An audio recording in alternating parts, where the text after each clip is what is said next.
রাখে হরি মারেকে আপ্তবা কোটি যেন ফের সফলতা পেল কাটিগড়ায়।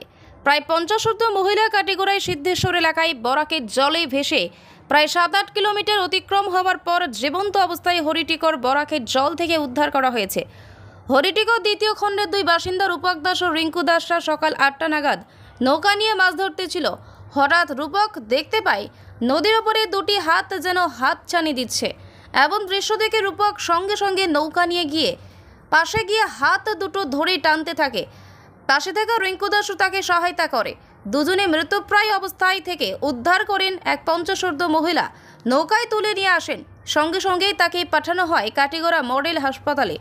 পরে জ্ঞান ফিরে আসার পর জানা যায় নিজের স্বামী শিলচর দাস কলোনির গৌরাঙ্গ চন্দ্রদের জ্বালাতন সহ্য করতে না পেরে আত্মহত্যার পথ বেছে নিতেই নদীতে ঝাঁপ বলে জানান।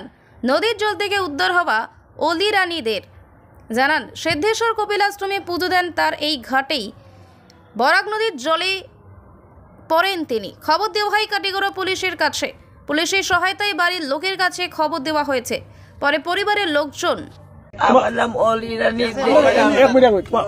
অলি রানী দে, তুমি জলের মাঝে কোন জায়গার জল ফসলা গো?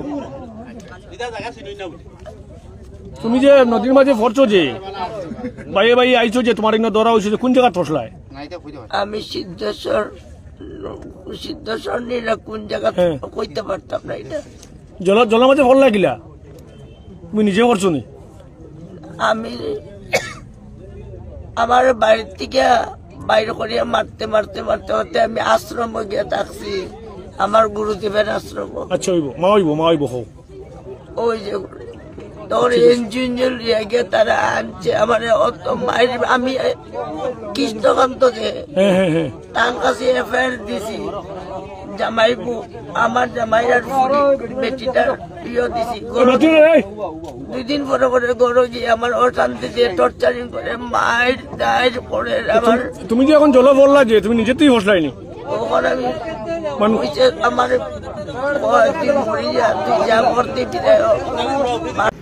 দিতে না দিতে আমি আর কইতে করতে পারি না। আমার সামনে করতে গেলে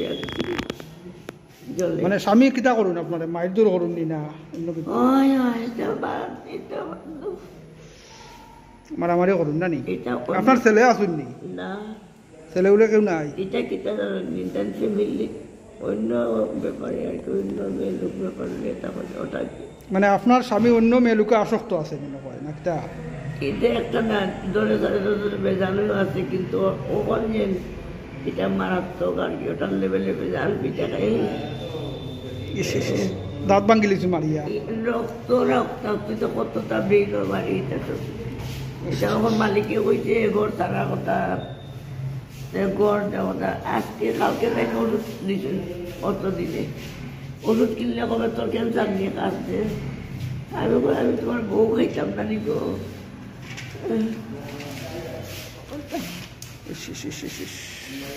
আমি তার ওষুধ আর খাইছি না। আমার মনে মনে দুঃখ যে ও আশ্রম গেলাম না, গুরুদেবের আশ্রম। কোন গুরুদেব?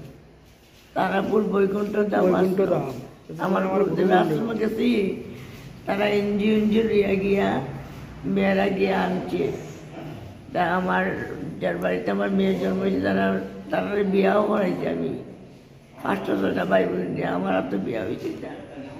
আমার দিদির অবস্থা কিলা পাইছো? আমি তো নদীর জাল মারতে আসলাম, কয়টার সময়? 8:30 হইব। আচ্ছা, 8:30 তো দেখলাম নৌকা জাল হয়ে আনতে তারা টাইনে হাতর মোটাইছে, বুঝছেন না? পানির মধ্যে বহুত দূর হয়েছে। আমি সাইডে আসলাম নদীটা, টাইনে হসেটে দিয়ে আসলাম। আচ্ছা, এখানে হাত দেখি আমি গেছি, খুব তাসে আমাদের গেছি। তার সাথে আমার যাওয়ার পরে দেখছি খালি হাতও দেবে, মাথা তো দেখলাম না। তো হাতও ধরে টান মারছে, টানে দেখছি বেউস হয়ে গেছে জলের তো নিচে। এটা রাজাগুলা না রাজাগুলা ফেরিঘাটে, এখানে পুরানা ফেরিঘাটে এখানে। তার নৌকার মধ্যে বহুত 2 জন আমার ছোটো ভাই আসলো, রিঙ্কু দাস, তারে আমি টানিয়ে তারে বসে একটু হেল্প কর, টানিয়ে নৌকার মধ্যে উঠাইছি। উঠাইয়া তারপরে তো বেউস হয়ে গেছে, মানে অজ্ঞানে গেছে। তারপরে নৌকা তো উঠাই লিছো? বহুত সময় উঠাইছি, মানে নাহলে তো জল খাইছে, পেটের মধ্যে অনেক জল হয়ে গেছে। তারপরে আমি পেটের মধ্যে যাতা দিয়ে জল বাইরে করেছি নৌকাত রাখি। তোমার নাম কি? রূপম দাস। রূপম দাস। পরে পরে কি করছো? পরে জলটা বাইরে করে তার একটু পুষাইছে, বুঝছেন না একটু পুষ আওয়ার পরে কইলাম কইতে না এরা কারণ ওইখানে কিছু কইতে পারে না তো আমি নৌকা